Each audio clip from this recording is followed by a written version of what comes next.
like here's like closing down. Yeah. Like all the schools are closed. I think anything they said on the news, anything with more than 50 people is closed. So like I didn't really think about when I was going back. Is the same thing happening there?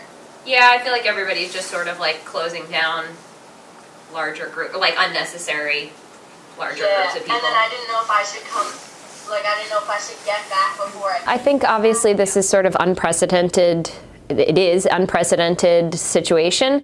We have each other's backs and everybody is going through this really big time, but that we're here together doing it.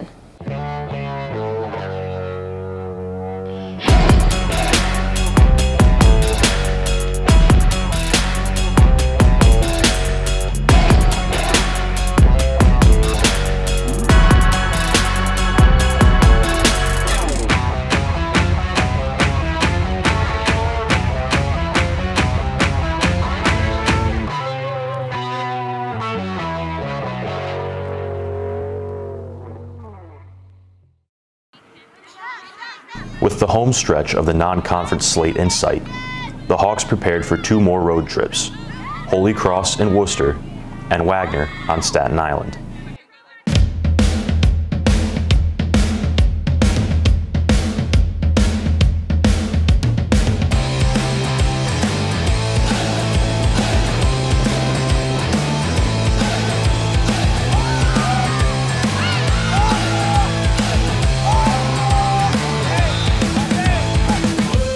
Back-and-forth first half led to an 8-8 tie at the break.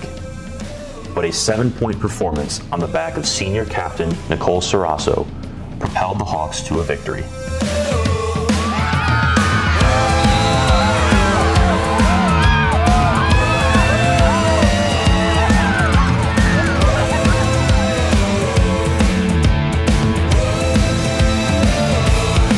The next test for Monmouth came with a trip to Staten Island, as the Hawks faced Wagner.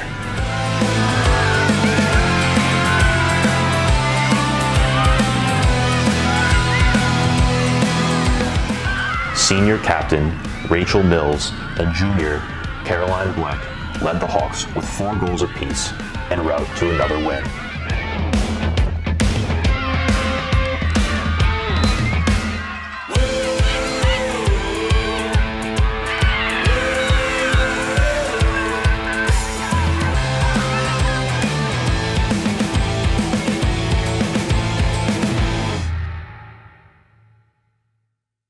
We do start this half hour with more on how the coronavirus is impacting the sports world. New announcements overnight of events being postponed or canceled, and young athletes robbed of their chances to shine. ABC's Zachary Keish joins us with more on that. Zachary, good morning.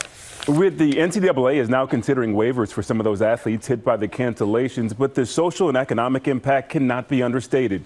These dramatic moves on the sports landscape, for many, a real glimpse or indication of how serious this virus is. Everything's like here's like closing down. Yeah. Like all the schools are closed. I think anything they said on the news, anything with more than 50 people is closed. So like I didn't really think about when I was going back. Is the same thing happening there? Yeah, I feel like everybody's just sort of like closing down larger group, like unnecessary larger groups of people. And then I didn't know if I should come. Like I didn't know if I should get back before I can't get back. Yeah. It felt like each half an hour something got taken away from us. And it was hard. I mean, there's thousands of people that were affected by this from an athletic standpoint. Of all the decisions thus far surrounding this coronavirus pandemic, last week's decision to cancel all spring athletic activities was one of the toughest. The MAC presidents wrestled with this decision, debating the pros and cons of such an unprecedented decision. In the end, the discussion kept coming back to one simple question: what is the best decision to ensure, to the extent possible, the safety and welfare of our student athletes and those who coach and support them? Under that rubric, the vote to cancel was unanimous. I can only imagine how difficult this news was to hear. I know full well how dedicated each one of you is, how diligently you work throughout the year, how proud you must be to compete at the highest level in collegiate athletics. You represent your university so well, and I am very proud of you. Please know that this decision was not made lightly. I am so sorry that I had to make it. I will do everything I can to make it up to you, especially you seniors. Thank you for your your understanding and cooperation during these unprecedented times, Dr. Levy? I mean, it was just an avalanche of information that happened on Thursday, from we're going to get through this, we're going to squeak through this, to it's over, it's done, there's nothing left here. So it was overwhelming and devastating to our players and to my staff and everybody that works so closely with our program. That day was a long day where we were supposed to have practice, and that morning the Patriot League was canceled. So we all had a pretty bad feeling about it, and we were waiting around with already tears and a lot of crying and almost like disbelief of what was really going on.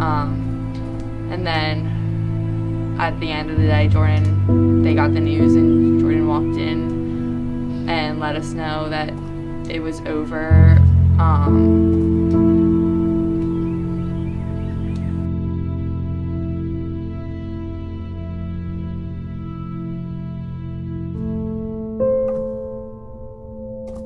Inevitably, the decision to cancel the remainder of all spring athletic events was made. And as quickly as it started, the Hawks season was over. Now we're all still just trying to process it. It kind of feels like we're just taking a break. Like, it feels like I'm home for winter break or summer break or something. It doesn't feel like I actually won't be playing with my team again this season. It doesn't feel real.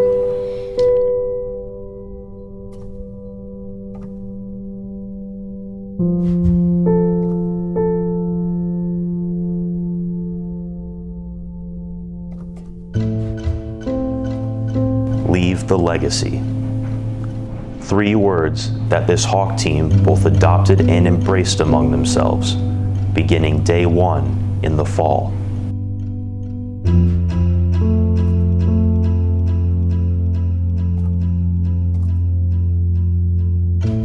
Though the season was cut short, the foundation of the legacy was laid. From first year to fifth year, coach to staff, the family that is Monmouth Lacrosse holds strong. The memories of this season, both good and bad, will not soon be forgotten.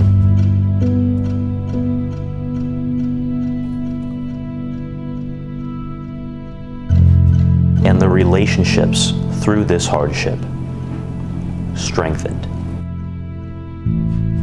They say lacrosse is a family, always growing, while leaving a legacy. And for whatever the future holds for this team, the legacy is still being left.